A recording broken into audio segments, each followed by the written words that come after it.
Chilling tales for dark nights.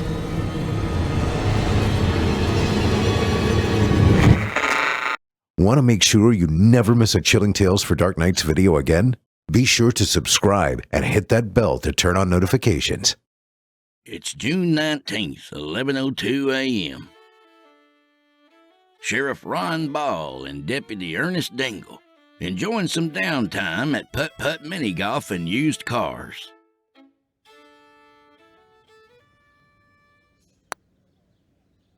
At one point in time, it was said putt-putt mini-golf and used cars was among the top hotspots in Splittail. At some point in time, Sheriff Ron Ball figured each of us gets a chance to be our very best. Now, however, seemed uniquely subpar across the board, mini-golf and otherwise. There were 18 holes at putt-putt before the owner lost his leg in a diabetes accident. Too proud to hire help, he downsized the course to just 12 holes. And by the time he lost the second leg, though, even 12 were too much to maintain. 12 became 6, requiring the golfers to play through 3 times for a full game. One gangrenous arm later, and 6 holes became 3. Now limbless entirely, only 1 hole remained. Sheriff Ron Ball had no idea how he kept the 1 hole looking so nice, reduced to a torso as he'd become. He had a sneaking suspicion, though, that the man came out after closing and licked it all down like a cat. It was the hardest hole in the course that survived the great culling, practically a metaphor for the owner himself. Humbled as the putt-putt was, the soul hole was in its glory days, on account of every player had to play it 18 times in a row, you understand. And Ken, the limbless proprietor who licked the bird shit off of it every night, well, you can say what you want about the man, but that solitary flagstick still stood tall. He couldn't make exactly the same claim about himself, but nevertheless, the story was one of survival. And with things going the way they were, surviving was about all anyone could do. Ball stood at the tee and sighted down the green toward the cow with the rotating udders. Not only must the athlete aim the ball between the front and rear legs, but with precisely the right timing. And with his elbows perfectly straight and his ice cream cone held between his kneecaps for safekeeping, Sheriff Ball putted it right down the middle. Deflected by a nipple, it rode back to the tees and stopped right between his feet, almost exactly where it'd been to start with. Well, I'll be a son of a... Sun got in my eyes, Deputy. I'm gonna have to take a mulligan. Dingle examined the clouds. It ain't even sunny, Sheriff. Might rain by the look of it. Well, maybe the clouds got in my eyes then. Let's call it a do-over. Extenuating circumstances. Dingle huffed, turned over his pencil, and rubbed at the scorecard. In a tizzy as he was, he accidentally kicked his own ball and rolled it off the tee. He and Ball looked down at it, then met eyes. That's a stroke, Dingle. What? I only bumped it by accident, Sheriff. It ain't even my turn yet. That's a stroke, Deputy. And an extra stroke for being a poor sport about it. Well, that ain't the rules. I never heard that one wrote down anywhere. Why, sure it is, Deputy. In fact, if you look real close, I mean if you really squint your eyes and have a real good looky, you can read that rule right here. Ball tapped the star-shaped badge pinned over his heart, the one that indicated his authority in all matters, moral and otherwise. Well, damn, Dingle said. Undignified again. Ball licked his ice cream cone and centered his golf ball back on the tee. Just then, his radio blared. Unit 1. Come in, Unit 1. Ball keyed the radio. What is it, Frankie? We've got a 314, sir. A 314 at Splittail osteopathy. 314? Dingle asked. Indecent exposure, Ball said. Well, good heavens. That's not decent at all. Even less so when I'm having a perfectly decent day beating your pants off, Deputy. The hell you are, Sheriff. Ball keyed up. Now, Frankie, you sure someone's really doing the 314? Who'd want to do something indecent like that on such a nice, extra bright, sunny day? It's not so damn sunny, Sheriff. That's all I've got, Unit 1. 314, sir. The gal who called says the suspect is still on scene, sir. Ball leaned on his putter and just stood there for a moment. Finally, he shook his head. 10-4, Frankie. The deputy and I are on our way. Copy that, Unit 1. Ball sighed. He regarded his ice cream cone as if it had somehow disappointed him. What hole are we on, deputy? Number 11, Sheriff. And it ain't so damn sunny. Don't let me catch you messing with the scorecard, deputy. Ball returned his ice cream cone between his knees and lined up a parting putt. Just as he pulled the putter back, though, the ice cream fell off the cone and landed between his feet. Well, goddamn.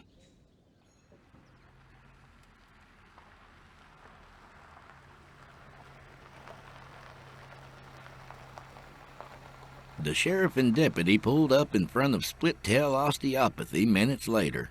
Past the dream catchers and Native American doodads hanging in the window, it was clear something unusual was going on inside. Aside from the typically unusual things going on in there, Ball figured. Earthy massages and summoning of orthopedic spirits. Ball pushed open the door, the deputy on his heels. An essential oil diffuser sat simmering bacon grease on the front counter, and the air was thick with it. A dry erase board offered the rates in girly calligraphy. $30 a half hour, $59 for a full hour. The esoteric services provided therein, a law-abiding colonizer could only guess at. More plainly, though, was the frenzied kerfuffle taking place just around the corner. A robed enchantress swinging haymakers at a half-naked, cowering man. If it wasn't some manner of Cherokee bodywork, it was an old-fashioned country massage if Ball had ever seen one.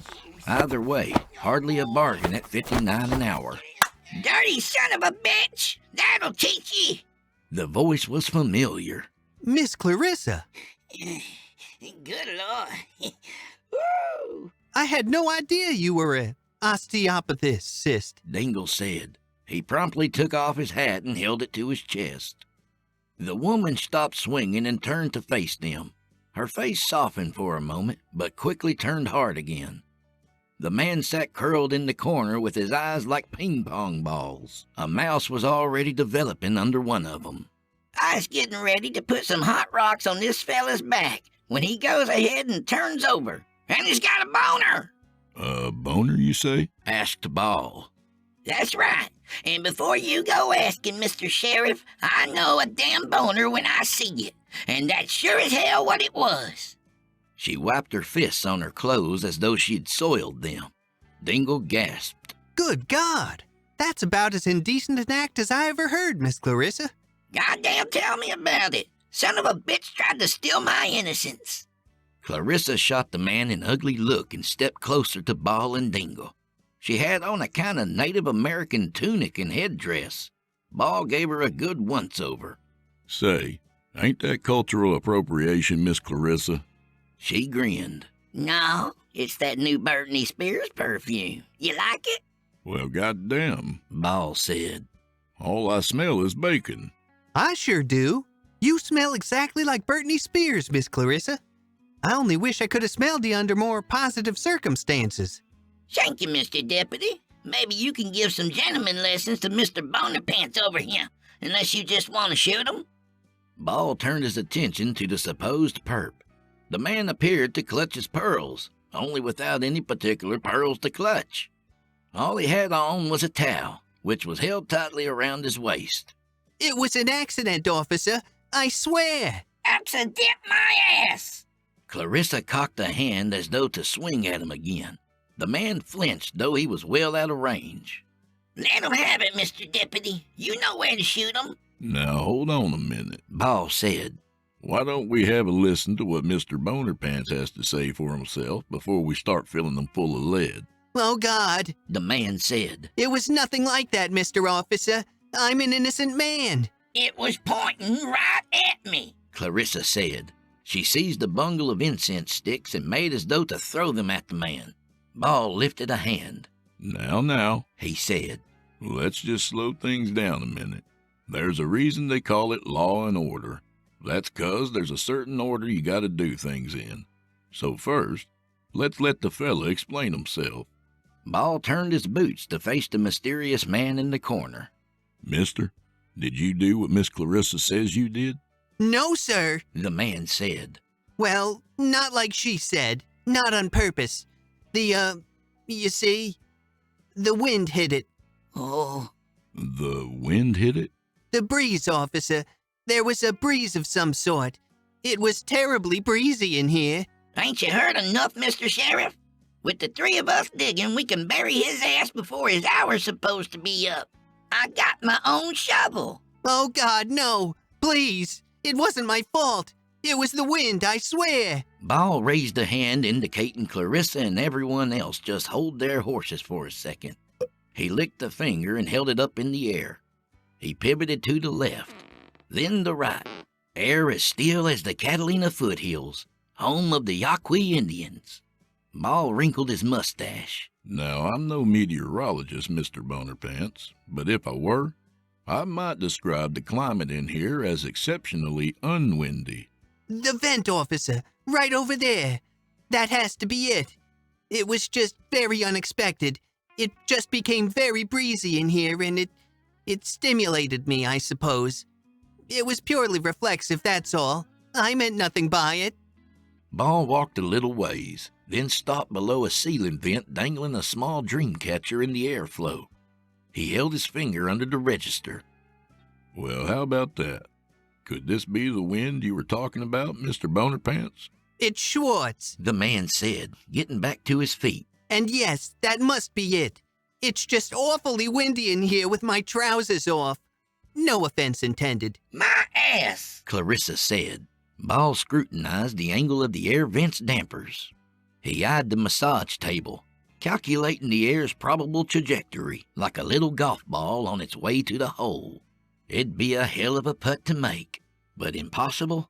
Beyond a reasonable doubt? No. Ball turned to face them, the man still standing in the corner, Clarissa clenching and unclenching her fists, and Dingle watching Clarissa with his hat clutched to his chest. Well, I've done a little science about it, and there is a little air coming out of this vent. So what do you suppose we do, Deputy? Put up a little crime scene tape over this lascivious air vent and call it a day? That sounds reasonable. Dingle said. Oh, no, you don't. Clarissa snapped. I can't believe you two. Deputy, you ever get a boner from just a little air blowing on it? Clarissa and Dingle both looked down at his crotch as if the answer were clearly written there. Well, I don't know about that, ma'am. Mm-hmm. So, you want to shoot him right now, or have him dig his own hole first and shoot him into it? Oh, God, don't kill me. Well, hold on just another minute, Miss Clarissa. Ball said. I understand you're upset about what happened, but what if Mr. Schwartz here is telling the truth? Could be he's got some kind of medical condition. Maybe got a real sensitive mechanism. Ain't that right, Dingle? Clarissa stomped her foot. Well, if any of that was the case, he wouldn't have had all sorts of rubber bands wrapped around it. A long pause. Schwartz averted his eyes. Mr. Schwartz? Did I hear that correctly? That you've got rubber bands around it? I don't know what she's talking about. This is crazy talk. Well, have a look yourself, Mr. Sheriff. It's right there under the towel if you don't believe me. Every eye in the room was suddenly on Schwartz's towel. Deputy, go check Schwartz's wiener for rubber bands. What? That's undignified, Sheriff. Schwartz's fist tightened around his towel. No, you don't. You can't strip search me without probable cause of a crime. I happen to know a thing or two about the law. It's pretty goddamn probable, Clarissa said. I seen it with my own two eyes. Now, Mr. Schwartz, Ball said. I'm always willing to give a man the benefit of the doubt. But here I am trying to defend what you claim to be a little incident, and here she is saying something I can barely believe with my own ears. It's a lie, Mr. Officer. I don't even own a rubber band. Besides, I'm very sensitive to latex. He's full of shit, Sheriff. Now give me back that goddamn towel. Clarissa made the charge demand, but instinctively, Ball grabbed her arm. Now, hold on, Miss Clarissa. See, the thing about law and order is, many things can be true at once. Mr. Bonerpants happens to be correct that we can't rightfully strip search him without his consent. It's Schwartz. Mr. Bonerpants said. And it's also correct that if what you say is true, it somewhat invalidates the incidental nature of Schwartz's supposed boner. Ain't that right, Deputy? I'd call it a plain indignity, Sheriff, perpetrated on not only a beautiful and chaste young lady, but on one's own body and wiener. Well put, Deputy. Well, damn it with the order. How about you just law the fucker? Give me your gun, deputy. I'll do it.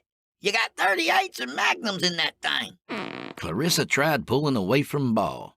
Likewise did the prospect of a trouble-free afternoon. And what good was this kind of order when it did little to assist the law? But with a sudden glance at the dream-catcher wobbling gently on its string, Ball found himself inclined to a different tact. Perhaps the path forward in this instance lay not in your typical law and order, but in a greater order. Now, wait 1 minute, Miss Clarissa. Before we go ahead and do something that's going to take all afternoon here, let's really think about just how osteopathic it would be to shoot Mr. Bonerpants. Gently, he let her arm go.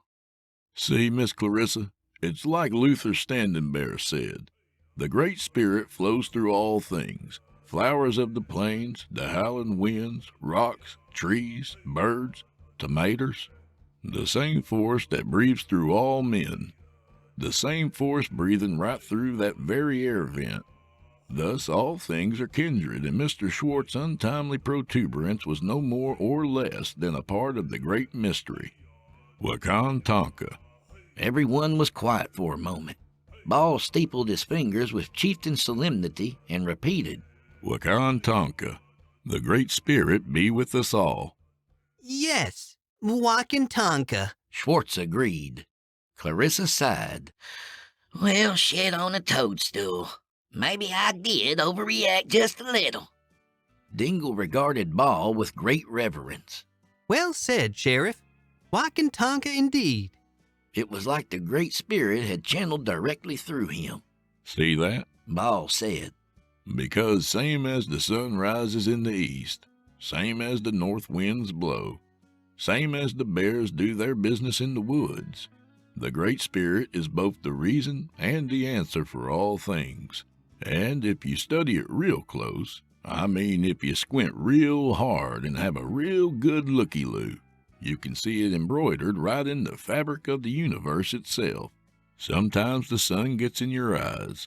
Sometimes the wind hits your Peter. And what binds us all, what we all have in common, is we all need a second chance from time to time. A mulligan, if you like that better. Now, ain't that right, Deputy? Ain't that just as right can get? Dingle's reverie seemed suddenly shattered. Wait, a mulligan? Oh, hold on, Sheriff. This is undignified. Now, what do you mean, Deputy? You're supposed to be part Cherokee, ain't you? By the way you're acting, it doesn't seem that way to me. That's got nothing to do with golf, Sheriff. It's no more sunny out there than it's windy in here. Dingle, I'm surprised at you. And you can add another stroke for cussing in front of a lady. Now what in the hell you two arguing about? He's the one's been stroking in front of a lady. The atmosphere was suddenly less holistic than it had been moments earlier. Schwartz had inched along the wall to stand behind the sheriff and deputy. Look, why don't I just, I'll take my refund and get out of here. Like nothing ever happened. Refund? My ass, Bonerpants! You violated my terms of service! I was never informed of any terms of service. I'm perfectly entitled to a refund. Isn't that right, Mr. Officer? And if you refuse to provide me a refund, whether they were violated or not will be decided by a jury of your peers. A jury of queers? You saying you want to sue me? Well, hold on just a minute now, Ball said. I thought we were being holistic with all this. Not to mention a case against the police department for showing up so late. Can't you see I've been injured? And what kind of crummy inspector approved the ventilation system here? I'll sue him too. I've incurred damages all over the place. An alien kind of dread seemed to fill the room, nearly as strong as the simmering bacon fat. Images of Ball reading statements in court, having combed his hair and wearing a rented suit. Strange people saying strange things all around them, speaking the esoteric language of law, full of nuance and slippery suggestions. To spend even one afternoon, miss as much as one hole of mini-golf entertaining such an infamy. There was nothing holistic about that. Not just one little bit. Ball turned to face Schwartz. Well, you hold on right there, he said. You just hold on right goddamn there, Mr. Bonerpants, or Mr. Schwartz, or whatever you want to call yourself. The deputy and I risked life and limb to get here as fast as we did, and here you are spouting all sorts of legal rigmarole. Now, I'm not sure who you are or where you come from, but I can assure you this. No jury of queers from around here is going to believe you're all that osteopathic to begin with, because there's nothing spiritual at all about threatening cops with such a violence as participating in the legal system. Now, ain't that right, Deputy? A pause. Dingle's expression was a kind of retarded dissonance. A little tap on Ball's badge brought him out of it. Well, I suppose maybe you are, Sheriff. That's right. So I strongly suggest you take your mulligan and 23 skedaddle before the winds of the Great Spirit stop blowing your way. Clarissa was back to clenching and unclenching her fists. Schwartz appeared to consider his options, his lips worming into various shapes. Finally, he said, If you agree to refund my $59, I'll consider not pressing any charges. And that's my final offer.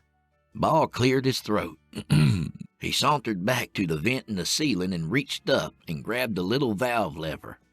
He shut it to the off position, and so went the winds. The little dream catcher hanging there fell still. Well, I have a pretty good feeling our job here is done, Deputy. Well, hold on, officer. First, I'll be needing my... The simmering bacon fat hit Schwartz's face like napalm. His hands went to his face and the towel dropped to the floor. He turned and crouched over. Clarissa started pelting him with the hot rocks. One hit him square in the nuts. My balls! Here's your refund, Bonerpants, and here's some store credit. The next rock careened off his skull. The way rocks came after that, it was pretty clear nature was taking its course. Because if Ball had learned anything in his decades of law enforcement, it was this. Everything that ever happened was gonna happen. If there's any one constant in the tumult of earthly possibilities, it was this. Whatever Ball did, things just went on happening. As natural as the rise and set of the sun. As High Sheriff of Splittail, it was Ball's commission to shepherd the unenlightened down the less rocky paths, to appeal to those less morally qualified or clouded with irrationalities or emotions. But to intervene in the order the Great Spirit himself had set in motion, not a chance in hell. The best you could do is pretend for a while. Well, let's get back to that game, Deputy. I believe Clarissa said she's got her own shovel.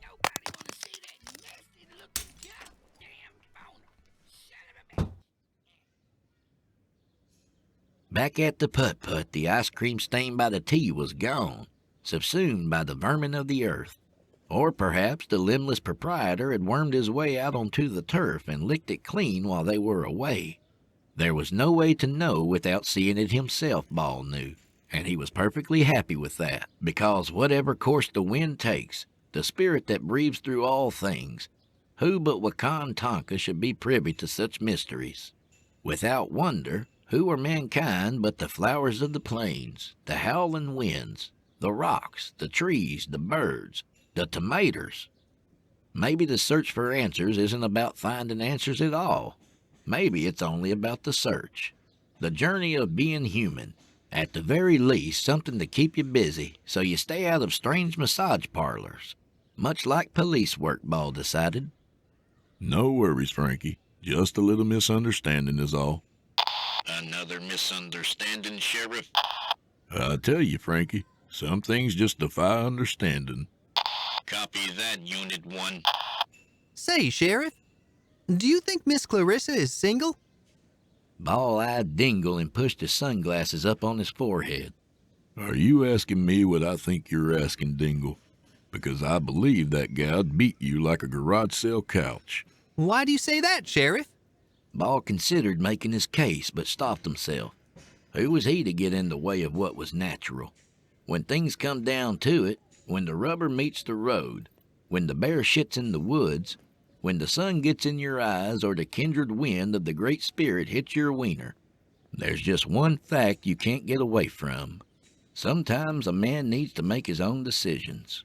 Whether they're good or bad hardly matters, because you were going to make the same decision anyway. Just ask the fella buried in the gravel behind Splittail osteopathy. If it weren't the truth, he might have been able to answer you. Suit yourself, Ball said. 'Cause I'm about to beat you even worse. The hell you are, Sheriff. Ball lined up his putt and let her go, straight down the middle. But a breeze must have hit the rotating udders, because the ball hit a nipple and rode right back to the tee. Well, goddamn.